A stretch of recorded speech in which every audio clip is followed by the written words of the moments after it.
Welcome to Audiobooks. You are listening to The Monk Who Lost His Ferrari. Chapter 8. Chapter 8. Kindling Your Inner Fire. Trust yourself. Create the kind of life you will be happy to live with all your life. Make the most of yourself by fanning the tiny, inner sparks of possibility into the flames of achievement. Foster C. McClellan. The day that Yogi Raman shared his mystical little fable with me, high atop the Himalayas, was actually quite similar to this day in many respects, said Julian. Really? Our meeting began in the evening and carried on well into the night. There was such a chemistry between the two of us that the air seemed to crackle with electricity. As I mentioned to you earlier, from the first moment I met Raman, I felt as if he was the brother I never had. Tonight, sitting here with you and enjoying the look of intrigue on your face, I feel the same energy and bond.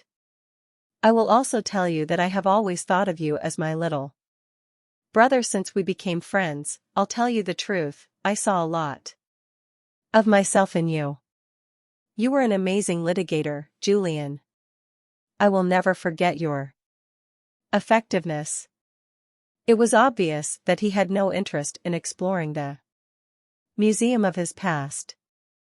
John, I'd like to continue to share the elements of Yogi Raman's fable with you, but before I do this, I must confirm something. Already you have learned a number of highly effective strategies for personal change which will do wonders for you if you apply them consistently. I will open my heart to you tonight and reveal everything I know, as it is my duty to do. I just want to make sure that you fully understand how important it is that you, in turn, pass this wisdom on to all those who are searching for such guidance. We are living in a very troubled world. Negativity pervades it, and many in our society are floating like ships without rudders, weary souls searching for a lighthouse that will keep them from crashing against the rocky shores. You must serve as a captain of sorts. I'm placing my trust in you to take the message of the sages of Savannah to all those who need it. After consideration, I promised Julian with conviction that I would accept this assignment. He then continued passionately. The beauty of the whole exercise is that as you strive to improve the lives of others, your own life will be elevated into its highest dimensions. This truth is based on an ancient paradigm for extraordinary living. I'm all ears. Basically, the sages of the Himalayas guided their lives by a simple rule: he who serves the most, reaps the most, emotionally, physically, mentally, and spiritually. This is the way to inner peace and outer fulfillment. I once read that people who study others are wise, but those who study themselves are enlightened. Here, perhaps for the first time, I saw a man who truly knew himself, perhaps his highest self. In his austere clothing, with the half-smile of a youthful Buddha gracing his supple face, Julian Mantle appeared to have it all: ideal health, happiness, and an overriding sense of his role in the kaleidoscope of the universe. Yet, he owned nothing. This brings me to the lighthouse, said Julian, remaining focused on the task at hand. I was wondering how that fit into Yogi Raman's fable. I'll try to explain, he responded, sounding more like a well-schooled professor than a lawyer turned monk who had renounced the sensual world. You have now learned that the mind is like a fertile garden, and for it to flourish, you must nurture it daily. Never let the weeds of impure thought and action take the garden of your mind. Stand guard at the gateway of your mind. Keep it healthy and strong. It will work miracles in your life if you will only let it. You will recall that in the middle of the garden stood a magnificent lighthouse. This symbol will remind you of yet another ancient principle for enlightened living: the purpose of life is a life of purpose. Those who are truly enlightened know what they want out of life, emotionally, materially, physically, and spiritually. Clearly defined priorities and goals for every aspect of your life will serve a role similar to that played by a lighthouse, offering you guidance and refuge when the seas become rough. You see, John, anyone can revolutionize their lives once they revolutionize the direction in which they are moving. But if you don't even know where you are going, how will you ever know when you get there? Julian transported me back to the time when Yogi Raman examined this principle with him. He recalled the sage's exact words. Life is funny, observed Yogi Raman. One would think that the less one worked, the more one would have the chance to experience happiness. However, the real source of happiness can be stated in a word: achievement. Lasting happiness comes from steadily working to accomplish your goals and advancing confidently in the direction of your life's purpose. This is the secret to kindling the inner fire that lurks within you. I do understand that it might seem more than a little ironic that you have traveled thousands of miles from your achievement-oriented society to speak to a cluster of mystical sages living high in the Himalayas, only to learn that another eternal secret of happiness can be found in achievement. But it is true. Workaholic monks? I suggested playfully. Quite the opposite. While the sages were tremendously productive people, their productivity was not of the frenetic type. Instead, it was of the peaceful, focused, Zen-like kind. How so? Everything they did had a purpose. Though they were removed from the modern world and lived a highly spiritual existence, they were also highly effective. Some spent their days polishing off philosophical treatises, others created fabulous, richly textured poems which challenged their intellect and renewed their creativity. Still others passed their time in the silence of total contemplation, looking like illuminated statues, seated in the ancient lotus pose. The sages of Savannah did not waste time. Their collective conscience told them that their lives had a purpose and they had a duty to fulfill. This is what Yogi Raman said to me: here in Savannah, where time appears to stand still, you might wonder what a group of simple, possessionless sages would ever need or hope to achieve. But achievement need not be of the material sort. Personally, my objectives are to attain peace of mind, self-mastery, and enlightenment. If I fail to accomplish these goals by the end of my life, I am certain that I will die feeling unfulfilled and dissatisfied. Julian told me that that was the first time he had heard any of his teachers in Savannah speak of their own mortality. And Yogi Raman sensed this in my expression. You need not worry, my friend. I have already lived past the age of 100 and have no plans for a quick exit. My point is simply that when you clearly know what aims you wish to achieve over the course of your life, be they material, emotional, physical, or spiritual, and you spend your days accomplishing them, you will ultimately find eternal joy. Your life will be as delightful as mine, and you will come to know a splendid reality. But you must know your life's aim and then manifest this vision into reality by consistent action. We sages call this Dharma, which is the Sanskrit word for life's purpose. Lifelong contentment will come from the fulfillment of my Dharma? I asked. Most certainly. From Dharma springs inner harmony and lasting satisfaction. Dharma is based upon the ancient principle that says every one of us has a heroic mission whilst we walk this earth. We have all been granted a unique set of gifts and talents that will readily allow us to realize this life work. The key is to discover them. And in doing so, discover the main objective of your life.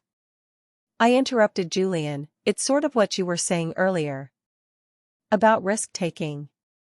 Maybe yes, maybe no. I don't follow. Yes, it may seem as though you are forced to take a few risks. To discover what you are best at and the essence of your life's purpose. Many people quit jobs that have stifled their progress. The moment they discover the true purpose of their existence. There is always the apparent risk that comes with self-examination and soul-searching. But no, because there is never a risk in discovering yourself and the mission of your life.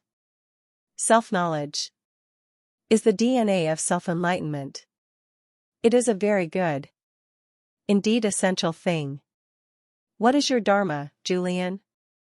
I asked casually, attempting to mask my burning curiosity. Mine is simple, to selflessly serve others. Remember, you will not find true joy in sleeping, in relaxing, or in spending your time like an idler. As Benjamin Disraeli said, the secret of success is constancy of purpose. The happiness you are searching for comes through reflecting on the worthy aims you are dedicated to achieving and then taking action daily to advance them. This is a direct application of the timeless philosophy which prescribes that those things which are most important should never be sacrificed to those things which are the least important. The Lighthouse Inn. Yogi Raman's fable will always remind you of the power of setting clearly defined, purposeful goals and, most importantly, of having the character power to act on them. Over the course of the next few hours, I learned from Julian that all highly developed, fully actualized people understand the importance of exploring their talents, uncovering their personal purpose, and then applying their human gifts in the direction of this calling. Some people selflessly serve humanity as physicians, others as artists. Some people discover that they are powerful communicators and become wonderful teachers, whilst others come to realize that their legacy will be in the form of innovations in the field of business or science. The key is to have the discipline and vision to see your heroic mission and to ensure that it serves other people while you realize it. Is this a form of goal setting? Goal setting is the starting point. Mapping out your objectives and your goals releases the creative juices which get you onto the path of your purpose. Believe it or not, Yogi Raman and the other sages were very hot on goals. You're kidding. Highly effective monks living deep in the Himalayan mountains who meditate all night and set goals all day. I love it. John, always judge by results. Look at me. Sometimes I don't even recognize myself when I look in the mirror. My aunt's unfulfilling existence has been replaced by one rich with adventure, mystery, and excitement. I am young again and enjoy vibrant health. I am truly happy. The wisdom I am sharing with you is so potent and so important and so life-giving that you simply must stay open to it. I am Julian, I really am. Everything you have said makes perfect sense, although some of the techniques do sound a little odd. But I have promised to try them and I will. I agree that this information is powerful.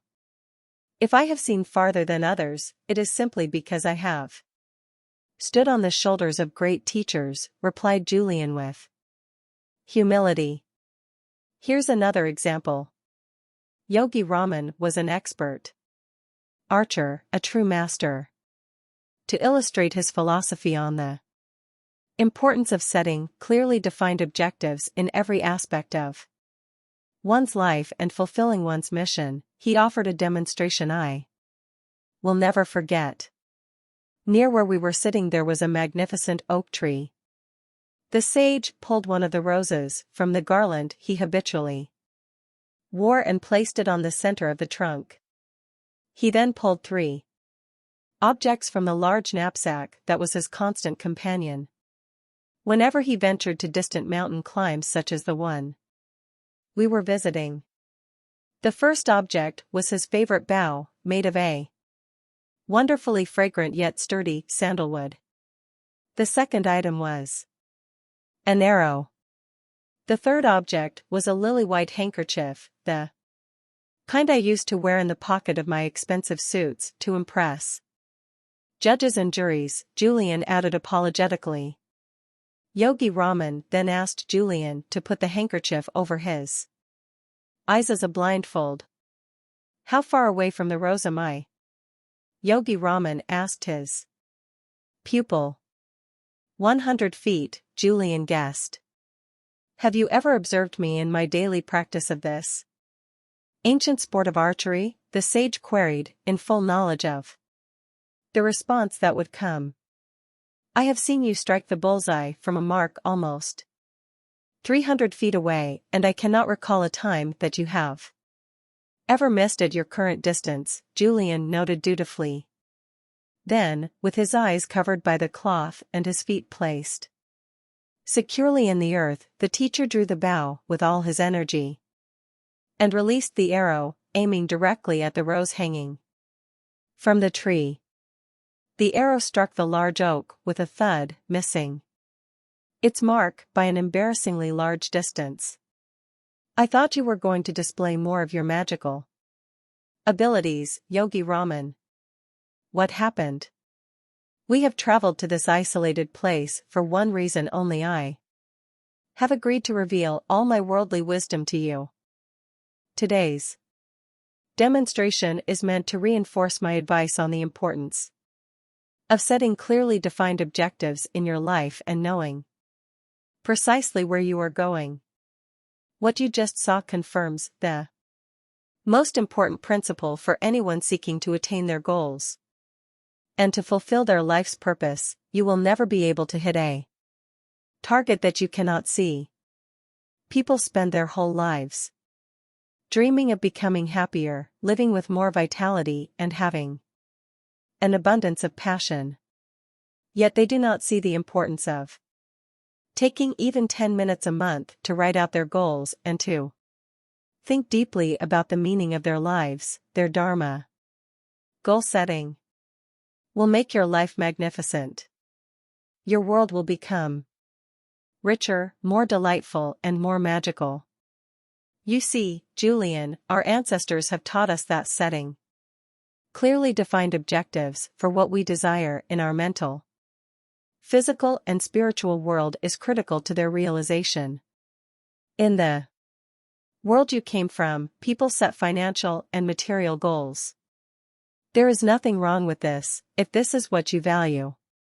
However, to attain self-mastery and inner enlightenment, you must set concrete objectives in other areas as well.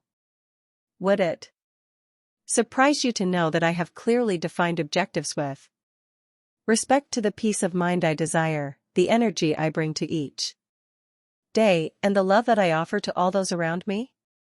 Goal setting is not just for distinguished lawyers such as yourself who reside in a world full of material attractions. Anyone who wishes to improve the quality of their inner as well as their outer worlds would do well to take out a piece of paper and start writing out their life aims. At the very moment that this is done, natural forces will come into play which start to transform these dreams into reality. What I was hearing fascinated me. When I was a football player in high school, my coach had constantly spoken of the Importance of knowing what we wanted from every game. No. Your outcome was his personal creed, and our team wouldn't dream of stepping onto the playing field without a clear game plan that would lead us to victory. I wondered why, as I had grown older, I had never taken the time to develop a game plan for my own life. Maybe Julian and Yogi Raman had something here. What is so special about taking out a sheet of paper and writing out your goals? How could such a simple act make such a difference? I asked. Julian was delighted. Your obvious interest inspires me, John. Enthusiasm is one of the key ingredients for a lifetime of successful living, and I am glad to see that you still have every ounce of yours. Earlier I taught you that we each think about 60,000 thoughts on an average day. By writing out your desires and goals on a piece of paper, you send a red flag to your subconscious mind that these thoughts are far more important than the remaining 59,999 other ones. Your mind will then start to seek out all opportunities to realize your destiny like a guided missile. It is really a very scientific process. Most of us are simply not aware of it. A few of my partners are big on goal setting. Come to think of it, they are the most financially successful people I know. But I don't think they are the most balanced, I observed.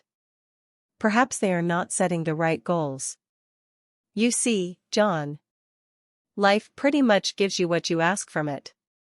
Most people want to feel better, have more energy, or live with greater satisfaction. Yet, when you ask them to tell you precisely what it is they want, they have no answer.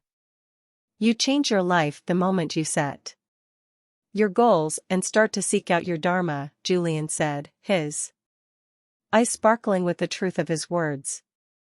Have you ever met someone with a strange name and then started to notice that name appearing everywhere, in newspapers, on the television, or at the office? Or have you ever become interested in a new subject, let's say fly fishing, and then noticed that you couldn't go anywhere without hearing about the wonders of fly fishing? This is but one illustration of the ageless principle. Yogi Raman called Jariki, which I have since learned means concentrated mind. Concentrate every ounce of your mental energy on self-discovery. Learn what you excel at and what makes you happy. Maybe you are practicing law but are really meant to be a school teacher, given your patience and love of teaching. Perhaps you are a frustrated painter or sculptor. Whatever it is, find your passion and then follow it. Now that I really think about it, it would be sad to reach the end of my life without realizing that I had some special genius that would have unlocked my potential and helped others, even in a small way. That's right. So from this moment onwards, be acutely aware of your aim in life. Awaken your mind to the abundance of possibility around you. Start to live with more zest. The human mind is the world's largest filtering device. When used properly, it filters out what you perceive as unimportant and gives you only the information you are looking for at that time. At this very moment, as we sit here in your living room, there are hundreds if not thousands of things going on that we are not paying any attention to. There is the sound of the lovers giggling as they stroll along the boardwalk, the goldfish in the tank behind you, the cool air being blown from the air conditioner, and even the beat of my own heart. The moment I decide to concentrate on my heartbeat, I start to notice its rhythm and its qualities. Similarly, when you decide to start concentrating your mind on your life's main aims, your mind starts to filter out the unimportant and focus only on the important. To tell you the truth, I think it's about time I discovered my purpose, I said. Don't get me wrong, there are a lot of great things in my life. But it isn't as rewarding as I think it could be. If I left this world today, I really can't say for sure that I've made that big a difference. How does that make you feel? Depressed, I offered with total honesty. I know I have talent. Actually, I was one heck of a good artist when I was younger. That was until the legal profession beckoned with the promise of a more stable life. Do you ever wish you had made painting your profession? I really haven't given it much thought. But I will say one thing. When I painted, I was in heaven. It really fired you up, didn't it? Absolutely. I lost track of time when I was in the studio painting. I would get lost in the canvas. It was a real release for me. It was almost as if I transcended time and moved into another dimension. John, this is the power of concentrating your mind on a pursuit that you love. Goethe said that we are shaped and fashioned by what we love. Maybe your dharma is to brighten the world with lovely scenes. At least start spending a little time painting every day. How about applying this philosophy to things less esoteric? Then changing my life? I asked with a grin.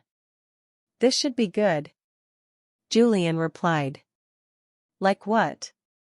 Let's say one of my aims, although a minor one, was to drop the spare tire I am carrying around my waist. Where would I start? Don't be embarrassed. You master the art of goal setting and goal getting by starting off small. The journey of 1,000 miles begins with a single step. I asked intuitively. Precisely. And getting good at accomplishing little feats prepares you for realizing the big ones. So, to answer your question squarely, there is nothing wrong with mapping out a full range of smaller goals in the process of planning your bigger ones. Julian told me that the sages of Savannah had created a 5-step method to reach their objectives and fulfill the purposes of their lives. It was simple, practical, and it worked. The first step was to form a clear mental image of the outcome. If this was to lose weight, Julian told me that every morning, just after I woke up, I was to envision myself as a lean, fit person, full of vitality and boundless energy. The clearer this mental picture, the more effective the process would be. He said that the mind was the ultimate treasure house of power, and this simple act of picturing my goal would open the gateway to the actualization of this desire. Step 2 was to get some positive pressure on myself. The main reason people do not follow through on any resolutions they make is that it is too easy to slip back into their old ways. Pressure is not always a bad thing.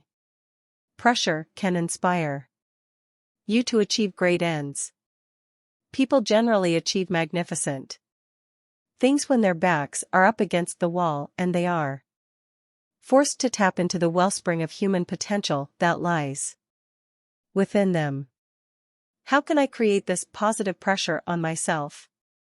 I asked, now thinking about the possibilities of applying this method to everything from getting up earlier to being a more patient and loving father. There are a whole host of ways to do this. One of the best is the public pledge. Tell everyone you know that you will lose the excess weight or write that novel or whatever your goal might be. Once you make your goal known to the world, there will instantly be pressure on you to work towards its fulfillment, since no one likes to look like a failure. In Savannah, my teachers used more dramatic means to create this positive pressure I speak of. They would declare to one another that if they did not follow through on their commitments, such as fasting for a week or getting up daily at 4 a.m. to meditate, they would go down to the icy waterfall and stand under it until their arms and legs went numb. This is an extreme illustration of the power that pressure can exert on the building of good habits and the attainment of goals. Extreme might be an understatement, Julian. What a bizarre ritual. Extremely effective though. The point is simply that when you train your mind to associate pleasure with good habits and punishment with bad ones, your weaknesses will quickly fall by the wayside. You said there were 5 steps to follow to make my desires come true, I said impatiently. What are the remaining 3? Yes, John. Step 1 is to have a clear vision of your outcome. Step 2 is to create positive pressure to keep you inspired. The third step is a simple one: never set a goal without attaching a timeline to it. To breathe life into a goal, you must attach a precise deadline to it. It's just like when you are preparing cases for court. You always focus your attention on the ones the judge has scheduled to be heard tomorrow rather than on the ones without any court date. Oh, and by the way, explained Julian, remember that a goal that is not committed to paper is no goal at all. Go out and buy a journal, a cheap coil notepad will do. Call this your dream book. And fill it with all your desires, objectives, and dreams. Get to know yourself and what you are all about. Don't I already know myself? Most people don't. They have never taken the time to know their strengths, their weaknesses, their hopes, their dreams. The Chinese define image in these terms: there are 3 mirrors that form a person's reflection. The first is how you see yourself, the second is how others see you, and the third mirror reflects the truth. Know yourself, John. Know the truth. Divide your dream book into separate sections for goals relating to the different areas of your life. For example, you might have sections for your physical fitness goals, your financial goals, your personal empowerment goals, your relationship and social goals, and, perhaps most importantly, your spiritual goals. Hey, that sounds like fun. I've never thought about doing something as creative as that for myself. I really should start challenging myself more, I said. I agree. Another particularly effective technique I learned is to fill your dream book with pictures of the things you desire and images of people who have cultivated the abilities, talents, and qualities that you hope to emulate. Getting back to you and your spare tire: if you want to lose weight and be in outstanding physical shape, paste a picture of a marathon runner or an elite athlete in your dream book. If you want to be the world's finest husband, why not clip out a picture of someone who represents this? Perhaps your father, and put it into your journal in the relationship section. If you are dreaming of a mansion by the sea or a sports car, find an inspiring picture of these objects and use them for your book of dreams. Then review this book daily, even for a few minutes. Make it your friend. The results will startle you. This is pretty revolutionary stuff, Julian. I mean, though these ideas have been around for centuries, everybody I know today could improve the quality of their daily lives by applying even a few of them. My wife would love to have a dream book. She'd probably fill it with pictures of me without my notorious belly. It's really not that big, Julian suggested in a consoling tone. Then why does Jenny call me Mr. Donut? I said, breaking into a broad smile. Julian started to laugh. I had to follow. Soon the two of us were howling on the floor. I guess if you can't laugh at yourself, who can you laugh at? I said, still giggling. Very true, my friend. When I was chained to my former lifestyle, one of my main problems was that I took life too seriously. Now I am much more playful and childlike. I enjoy all of life's gifts, no matter how small they are. But I have digressed. I have so much to tell you, and it is all flowing out of me at once. Back to the 5-step method to attain your aims and realize your goals. Once you have formed a clear mental picture of your outcome, created a little pressure behind it, set a deadline, and committed it to paper, the next step is to apply what Yogi Raman called the magic rule of 21. The learned men and women of his world believed that, for new behavior to crystallize into a habit, one had to perform the new activity for 21 days in a row. What's so special about 21 days? The sages were absolute masters of creating new, more rewarding habits which governed the conduct of their lives. Yogi Raman once told me that a bad habit once acquired could never be erased. But all evening you have been inspiring me to change the way I live my life. How can I possibly do this if I can never erase any of my bad habits? I said that bad habits can never be erased. I did not say that negative habits could not be replaced, Julian noted with precision. Oh Julian, you always were the king of semantics. But I think I see your point. The only way to permanently install a new habit is to direct so much energy toward it that the old one slips away like an unwelcome house guest. The installation is generally complete in about 21 days, the time it takes to create a new neural pathway. Say I wanted to start practicing the heart of the rose technique to erase the worry habit and live at a more peaceful pace. Do I have to do it at the same time every day? Good question. The first thing I will tell you is that you never have to do anything. Everything I am sharing with you tonight I am offering as a friend who is genuinely interested in your growth and development. Every strategy, tool, and technique has been tested over time for effectiveness and measurable results. This I assure you.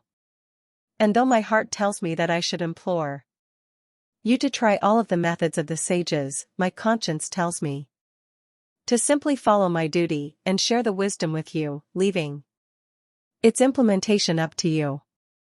My point is this: never do anything because you have to. The only reason to do something is because you want to, and because you know it is the right thing for you to do. Sounds reasonable, Julian. Don't worry, I haven't felt for even a moment that you were forcing any of this information down my throat. Anyway, the only thing that could ever be forced down my throat these days would be a box of donuts, and that wouldn't take much, I quipped. Julian smiled gingerly. Thanks, pal. Now to answer your question, my suggestion is that you try the heart of the rose method at the same time every day and in the same place every day. There is tremendous power in a ritual. Sports stars who eat the same meal or tie their shoes the same way before the big game are tapping into the power of ritual. Members of a church who perform the same rites, wear the same robes, are using the power of ritual. Even business people who walk the same route or talk the same talk before a big presentation are applying the power of ritual. You see, when you insert any activity into your routine by Doing it the same way at the same time every day, it quickly grows into a habit. For example, most people will do the same thing upon waking up without giving any thought to what they are doing. They open their eyes, get out of bed, walk to the bathroom and start brushing their teeth. So, staying with your goal for a period of 21 days, and performing the new activity at the same time for each of these days, will insert it into your routine. Soon you will be performing the new habit, whether it is meditation, getting up earlier or reading for an hour every day, with the same ease that you feel while brushing your teeth. The final step for attaining goals and advancing along the path of purpose? The final step in the Sage's method is one that is equally applicable as you advance along the path of your life. My cup is still empty, I said respectfully. Enjoy the process. The sages of Savannah often spoke of this philosophy. They truly believed that a day without laughter or a day without love was a day without life. I'm not sure I follow you. All I'm saying is make sure that you have fun while you are advancing along the path of your goals and purpose. Never forget the importance of living with unbridled exhilaration. Never neglect to see the exquisite beauty in all living things. Today and this very moment that you and I are sharing is a gift. Remain spirited, joyful, and curious. Stay focused on your life work and on giving selfless service to others. The universe will take care of everything else. This is one of nature's truest laws. And never regret what has happened in the past? Exactly. There is no chaos in this universe. There is a purpose for everything that has ever happened to you, and everything that will happen to you. Remember what I told you, John. Every experience offers lessons. So stop majoring in minor things. Enjoy your life. Is that it? I still have much wisdom to share with you. Are you tired? Not in the least. Actually, I feel pretty pumped up. You are quite the motivator, Julian. Have you ever thought about an infomercial? I asked mischievously. I don't understand, he replied gently. Never mind. Just one of my feeble attempts at humor. Okay. Before we move along with Yogi Raman's fable, there is one last point about reaching your goals and your dreams that I would like to impress on you. Go for it. There is one word which the sages spoke of in almost reverential terms. Do tell.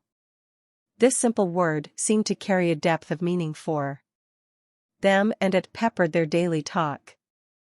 The word I am speaking of is passion, and it is a word you must constantly keep at the forefront of your mind as you follow your mission and attain your goals. A burning sense of passion is the most potent fuel for your dreams. Here, in our society, we have lost our passion. We do not do things because we love to do them. We do things because we feel we have to do them. This is a formula for misery. And I am not speaking of romantic passion, although this is another ingredient for a successful, inspired existence. What I am talking about is a passion for life. Reclaim the joy of waking up every morning, full of energy and exhilaration. Breathe the fire of passion into all that you do. You will quickly reap great material, as well as spiritual, rewards. You make it sound so easy. It is. From tonight onwards, take complete control of your life. Decide, once and for all, to be the master of your fate. Run your own race. Discover your calling and you will start to experience the ecstasy of an inspired life. Finally, always remember that what lies behind you and what lies in front of you is nothing when compared to what lies within you. Thanks, Julian. I really needed to hear this. I never realized all that was lacking in my life until tonight. I have been wandering aimlessly through it, lacking a real purpose. Things are going to change. I promise you. I am grateful for this. You're welcome, my friend. I'm simply fulfilling my purpose. Chapter 8. Action Summary. Julian's wisdom in a nutshell. The symbol is the lighthouse. The virtue follow your purpose. The wisdom means 1. The purpose of life is a life of purpose. 2. Discovering and then realizing your life work brings lasting fulfillment. 3. Set clearly defined personal, professional and spiritual goals, and then have the courage to act on them. The techniques are 1. The power of self-examination. 2. The 5-step method for attaining goals. Quotable quote is: never forget the importance of living with unbridled exhilaration. Never neglect to see the exquisite beauty in all living things. Today, and this very moment, is a gift. Stay focused on your purpose. The universe will take care of everything else. End of Chapter 8. Thank you for listening. Please like, share and subscribe to our channel.